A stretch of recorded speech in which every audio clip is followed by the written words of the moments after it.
sido protagonista, né? E que estava sendo, aos poucos, em várias encarnações, sendo trabalhado e corrigido, né?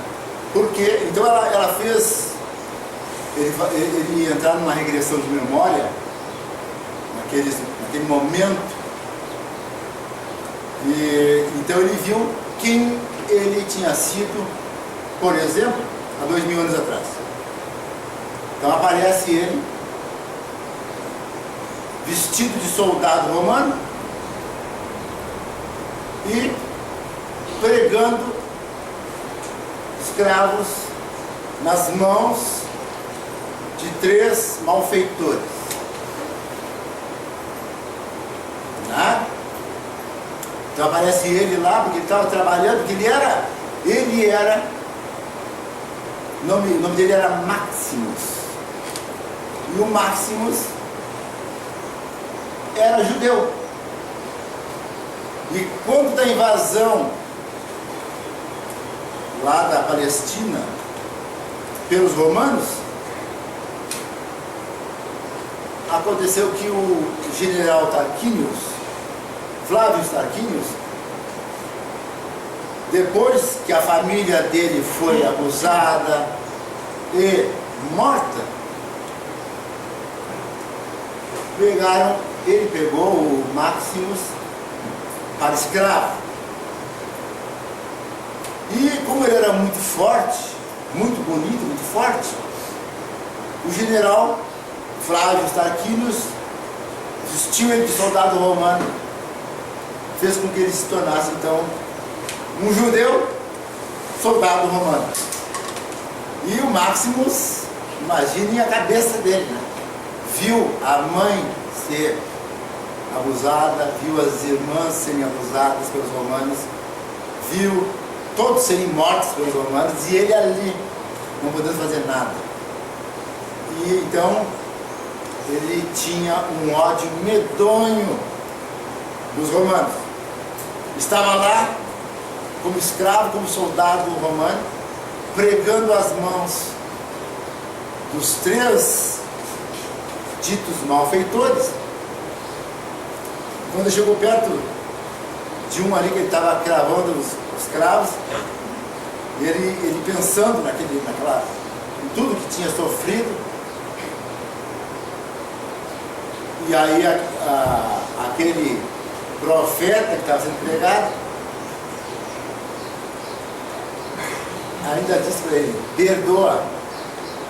Disse: perdoa? O que é isso? Parece que ele falou perdoa. Perdoa? Não, isso é bobagem minha, né? É que um preso isso aqui, né, vai dizer alguma coisa, então ele ficou assim, né? Perdoa. Aí levantaram a cruz lá e ele ficou lá, né, trabalhando assim, friamente. E o tempo passou. E ele esperava um momento de se vingar dos romanos.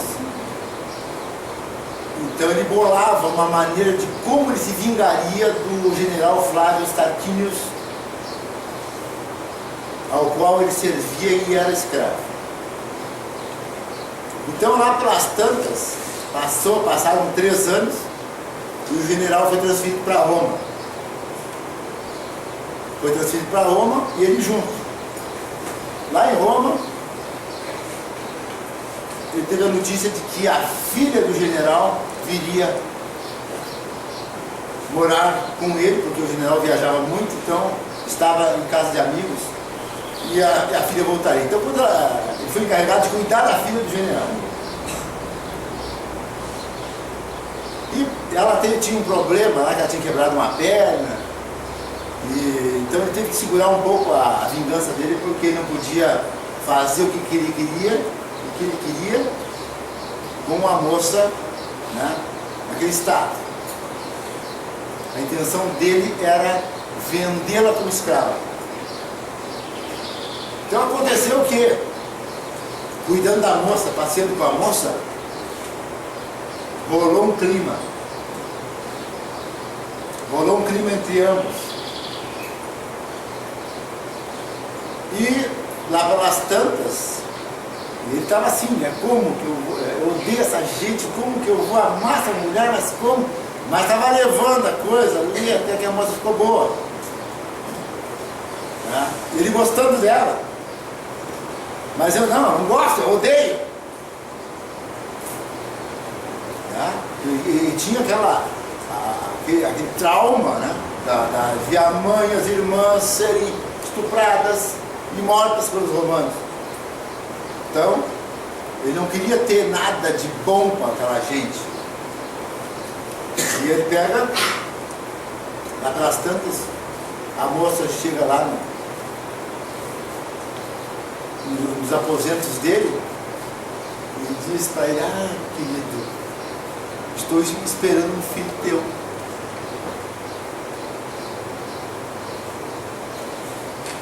E que? Eu não quero filho contigo. E ela disse: mas como? Mas o papai vai ficar meio contrário no início, mas depois ele vai aceitar. Não quero nada do teu pai. O teu pai não me considera em nada. Eu sou um escravo. Então, na mesma hora ele bateu nela e ela desmaiou. E ele colocou o plano dele em ação. Levou ela embora na calada da noite e a vendeu para um mercador. E voltou para casa. No dia seguinte deram falta da moça. E a moça sumida e o pai desesperado. Então ele, pois é, não sei de nada. E ele periodicamente, ele escrevia uma carta, ele mesmo, entregava a carta na casa que ele morava, o general, dizendo que ela estava sendo prostituta em tal lugar. E vários homens estavam abusando dela. E o general, desesperado, correndo atrás. E o Maximus, junto com o general ali, ajudando, assessorando. Pois é. E ia lá, escrevia outra carta e colocava lá, né? Ele mesmo era o carteiro. E o general lia aquilo ali: ela era prostituta em tal lugar. Vários homens, dava o nome dos homens que estavam se servindo dela. E o homem, além de perder todos os cabelos, perdeu também, né, o equilíbrio. E assim ele passou 4, 5 anos fazendo essas cartas, se vingando, né? Se vingando de tudo, da família, de tudo que ele tinha passado. Até que passado esse tempo, esses anos, o velho general partiu para além, bateu as botas, né? E aí o general, aí ele ficou assim, né? Daí depois que ele cuidava, ele fazia, ele assessorava, né? O tempo todo ali junto, como de confiança. Tudo. Aí ele foi lá no quartinho que ele vivia, que não tinha mais entrado no quarto, né? Aí achou um brinco dela no chão. Aí olhou lá uma viga e capuz. Enforcou-se. Se lembrou dela, né? Se lembrou de toda aquela situação. Então, como ele não tinha mais o Flávio Tarquinius para se vingar, resolveu por ter a sua própria vida. Então, rapidamente, né, a história do Maximus, que agora, em São Paulo, 1999, se chama Célio. E o Célio recordou de tudo aquilo e conversou mais um pouco com a moça,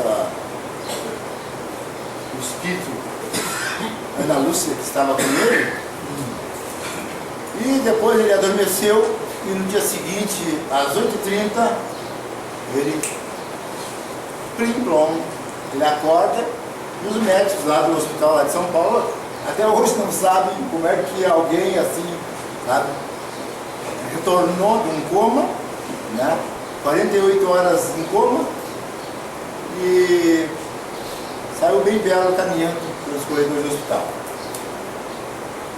E lá na recepção veio a doutora Maria Clara, veio perguntar por um paciente que ela havia atendido naqueles 2 dias anteriores, que havia caído lá na Avenida Paulista, né? E veio perguntar, pedir notícias sobre aquele paciente. Então informaram que já tinha ganho alta e que ele estava na sala de espera. Então ela foi lá conversar com o paciente este, e os dois se encontraram, olho no olho, um amor antigo. Saíram do hospital caminhando, né, os dois conversando, em poucas horas já estavam namorando. Então, acontece que a doutora Maria Clara era médica, psiquiatra e espírita. Então ela começou a conversar com ele a respeito do espiritismo, em sério, e falando, né, que ele relatou que ele tinha tido várias experiências, que ele não dava muita bola para eles, que achava que isso é coisa para maluco mesmo, né? O espiritismo foi para maluco, então ele nunca deu muita bola para isso. Mas ele foi conviver com alguém que realmente estava integrada, né, no espiritismo. Esta médica, Maria Clara. E os dois passaram a namorar, né? Na verdade, se reencontraram. E ele passou a acompanhá-la ao centro espírita. E quando, na primeira noite que ele chegou no centro espírita, ela apresenta para ele o presidente do centro espírita, o doutor João Marcos, apresentou, e o Célio notou pelo olhar dele que ele era chegadésimo nela. Ele olhou, ele já notou, né? De cara assim, ó, pá, tá de olho na minha namorada. E ele ficou ali, né, abraçou ela, pois é. Chegou em casa lá e já foi reclamando, né? Olha aqui, ó, esse cara tá de olho em ti, então eu já vi né? Já vi que ele. Aí, não, mas eu sou colega dele, eu nunca alimentei nada com ele. Tem nada com ele, apenas ele gosta de mim, mas eu não tenho nada com ele. Né? Porque eu gosto de ti. Né? Ela disse, né? Gosto de ti. Mas daí o rapaz começou a acompanhá-la na casa espírita, em todas as atividades da casa espírita. Começou a acompanhá-la. Então, quando ele não tinha atividade na casa espírita, ele ficava lá sentadinho esperando de guarda, por causa do outro cidadão, né? João Marcos, que ele sentiu um ciúme violento do colega médico dela. E ele até propôs para mudar de casa espírita, né? Não vou mudar de casa espírita. Não vou mudar de coisa nenhuma. Né? Eu me encontro com ele no hospital, me encontro com ele em tudo que é lugar, por que eu vou mudar de casa espírita? E eles seguiram. E o Sérgio passou a estudar o espiritismo. Começou a ler, começou a trabalhar, né? Foi para a reunião mediúnica, ótimo médium, se se preparou, se tornou palestrante, fez maior sucesso na casa e na cidade. Como palestrante, como médico. Maior sucesso. Mas toda vez que ele cruzava pelo João Marcos, era aquela coisa assim, né? Era uma alfinetada, um no outro, se alfinetando o tempo todo. E dali a algum tempo, 2 anos passaram, as vidas profissionais ótimas, a casa espírita